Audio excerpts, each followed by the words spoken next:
বিশেষ করে এই প্রজন্ম, আমাদের বর্তমান প্রজন্মকে আমরা অনেক কিছু শেখাতে পারিনি। তাদের সম্পূর্ণ তাদের ধ্বংস করে দিয়েছে একটা দুঃশাসন চরিত্র, একটা দানবীয় সরকার।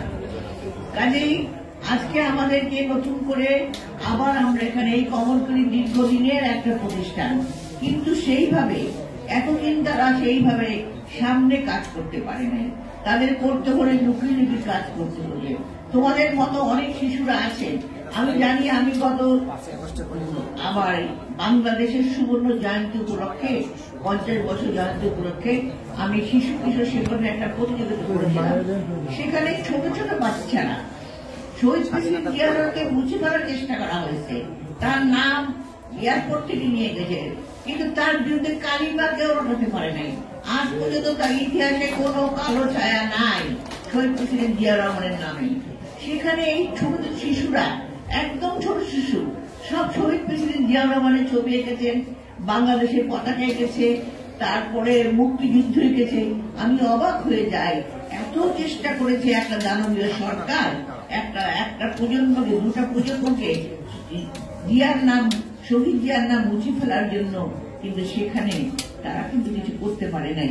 ওই ছোট্ট শিশুদের মনেই সেই কমল হলো আমাদের শহীদ প্রেসিডেন্ট জিয়া রহমানের নাম, যে নামে কমল কলি নামে আজকে প্রতিষ্ঠান।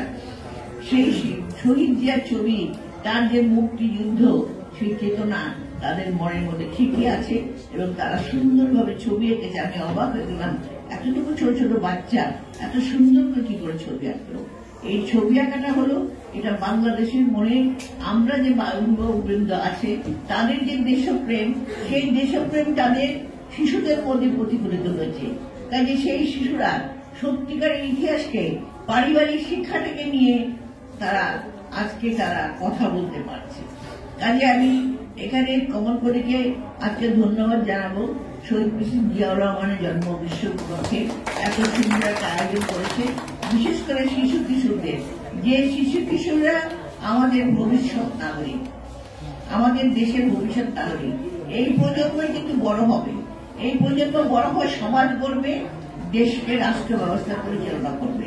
কাজে আমরা জানি এই শিশুদের যদি ছোটবেলা থেকে আমরা দেশপ্রেমিক শক্তি হিসাবে সত্যিকার এই ইতিহাসকে জানিয়ে, বাংলাদেশ যে মুক্তিযুদ্ধের যে চেতনার কথা বলে দানবীয় শক্তি আমাদের শোষণ করেছে, সত্যিকারের যে চেতনা বোধ, অর্থাৎ মানুষের প্রতি মমত্ব, ভালোবাসা, দেশের প্রতি ভালোবাসা এবং জনগণের যে অধিকার, বেঁচে থাকার অধিকার, এটা যদি আমরা ছোটবেলা থেকে নিজেরা রপ্ত করতে পারি, তাহলে কিন্তু আমার বাংলাদেশ একটা সুন্দর, সুখী, সমৃদ্ধ বাংলাদেশে গড়ে উঠবে।